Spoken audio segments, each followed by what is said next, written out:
പല മേഖലകളിലും മുന്നിട്ട് നിൽക്കുന്നുവെന്ന അവകാശവാദം ഉന്നയിക്കുന്ന കേരളത്തിന്റെ വികസന കുതിപ്പിന് മങ്ങലേൽപ്പിക്കുന്നതാണ് തുടർച്ചയായി സ്ത്രീകൾക്കെതിരെ ഉണ്ടാകുന്ന അതിക്രമ കേസുകൾ. നിയമങ്ങൾ ശക്തമാകുമ്പോഴും ഓരോ വർഷവും കേസുകളുടെ എണ്ണം കൂടുന്നതല്ലാതെ കുറയുന്നില്ല എന്നാണ് കണക്കുകൾ സൂചിപ്പിക്കുന്നത്. കോവിഡിന് ശേഷമുള്ള വർഷങ്ങളിൽ പോക്സോ കേസുകൾ ഉൾപ്പെടെയുള്ള കേസുകളിൽ വൻ വർധനമാണ് ഉണ്ടായിരിക്കുന്നത്. സ്ത്രീകൾ സുരക്ഷിതമായിരിക്കേണ്ട കരങ്ങളിൽ നിന്ന് തന്നെയാണ് പലപ്പോഴും അവർക്ക് മുറിവേൽക്കുന്നത് എന്നത് ഞെട്ടിപ്പിക്കുന്ന വസ്തുതയാണ്. ഇത്തരം സംഭവങ്ങളിൽ പ്രതിയാകുന്നവർക്ക് പലപ്പോഴും അർഹിക്കുന്ന ശിക്ഷ ലഭിക്കാറില്ല എന്നതും ശരി തന്നെ. സ്ത്രീകൾക്ക് നേരെ വർദ്ധിച്ചുകൊണ്ടിരിക്കുന്ന അതിക്രമങ്ങളാണ് കേരളത്തിന്റെ സത്പേരിനെ മായ്ച്ചു കളഞ്ഞത്. സംസ്ഥാനത്തിന്റെ എല്ലാ മികവുകൾക്കും മങ്ങലേൽപ്പിക്കുന്നത് തന്നെയാണ് ഇത്തരം സംഭവങ്ങൾ. പോലീസ് ക്രൈം രജിസ്റ്റർ കണക്കുകൾ പ്രകാരം ഈ വർഷം ഒക്ടോബർ വരെ സംസ്ഥാനത്ത് 15,669 കേസുകളാണ് റിപ്പോർട്ട് ചെയ്തത്. തട്ടിക്കൊണ്ടുപോകൽ, ബലാത്സംഗം, സ്ത്രീധന പീഡനങ്ങൾ ഉൾപ്പെടെയാണ് ഇത്. കഴിഞ്ഞ വർഷം കേസുകളുടെ എണ്ണം 18,980 ആയിരുന്നു. 2023 കേസുകളുടെ എണ്ണം 16,199.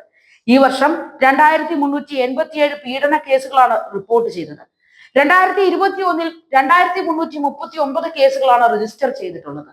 സ്ത്രീകളെ ദുരുപയോഗം ചെയ്തതുമായി ബന്ധപ്പെട്ട് ഈ വർഷം റിപ്പോർട്ട് ചെയ്തത് 3,629 കേസുകൾ. സ്ത്രീകളെ ശല്യം ചെയ്തതുമായി ബന്ധപ്പെട്ട് 568 കേസുകളും 101 തട്ടിക്കൊണ്ടുപോകൽ കേസുകളും റിപ്പോർട്ട് ചെയ്തു. 2021 രജിസ്റ്റർ ചെയ്തത് 504 കേസുകളാണ്. 2022 572 കേസുകളും രജിസ്റ്റർ ചെയ്തു. 2023 679 കേസുകൾ റിപ്പോർട്ട് ചെയ്തു. ലോകാരോഗ്യ സംഘടന പറയുന്നതനുസരിച്ച് 15 വയസ്സ് മുതൽ 49 വയസ്സ് വരെയുള്ള സ്ത്രീകളിൽ 30% സ്ത്രീകളും മാനസിക ശാരീരിക പീഡനം നേരിടുന്നുണ്ട്. ഇന്ത്യയിൽ 1 ലക്ഷം സ്ത്രീകളിൽ 58 സ്ത്രീകൾ അതിക്രമങ്ങൾക്ക് ഇരയാകുന്നു. ലിംഗസമത്വ പട്ടികയിൽ ഇന്ത്യയുടെ സ്ഥാനം 156-ൽ 140-ാം സ്ഥാനത്താണ്. സ്ത്രീകൾക്ക് ഏത് അർദ്ധരാത്രിയിലും വഴി നടക്കാൻ കഴിയുന്ന ഇന്ത്യയാണ് തന്റെ സ്വപ്നമെന്ന് മഹാത്മാഗാന്ധി പറഞ്ഞത് സ്വാതന്ത്ര്യം ലഭിക്കുന്നതിന് മുൻപായിരുന്നു. എന്നാൽ ആ വലിയ സ്വപ്നം ഇന്നും പൂർത്തീകരിക്കാൻ കഴിഞ്ഞിട്ടില്ല. ലോകാരോഗ്യ സംഘടനയുടെ 2018 കണക്കുകൾ അനുസരിച്ച് 1/3 സ്ത്രീ പങ്കാളിയിൽ നിന്നുള്ള ശാരീരിക മാനസിക പീഡനങ്ങൾ ഏറ്റുവാങ്ങുന്നുണ്ട്. സ്ത്രീ കൊലപാതകത്തിൽ 1/3 കാരണം പങ്കാളിയുടെ പീഡനമാണ് എന്നും കണക്കുകൾ വ്യക്തമാക്കുന്നു. പൊതുസമൂഹത്തിൽ തെറ്റാണെന്ന് പറയുമ്പോഴും രഹസ്യമായി നിലനിൽക്കുന്ന സ്ത്രീധന സമ്പ്രദായവും തുടച്ചു നീക്കപ്പെടേണ്ടത് തന്നെയാണ്. ഉയർന്ന ജോലിയും ശമ്പളവും ഉണ്ടായെങ്കിലും ഭർത്തൃവീട്ടിലെ പീഡനത്തെ തുടർന്ന് ജീവൻ ത്യജിക്കേണ്ടി വരുന്നത് നിരവധി സ്ത്രീകൾക്കാണ്. സ്ത്രീകൾക്കെതിരെ നടക്കുന്ന ഗാർഹിക പീഡന പരാതികളാണ് ഈ വർഷം കൂടുതലായി റിപ്പോർട്ട് ചെയ്തിട്ടുള്ളത്. 3,784. 2022 കേസുകളുടെ എണ്ണം 4,998 ആയിരുന്നു. 2023 4,710 കേസുകളും ഈ വർഷം 3,025 കേസുകളും റിപ്പോർട്ട് ചെയ്തു.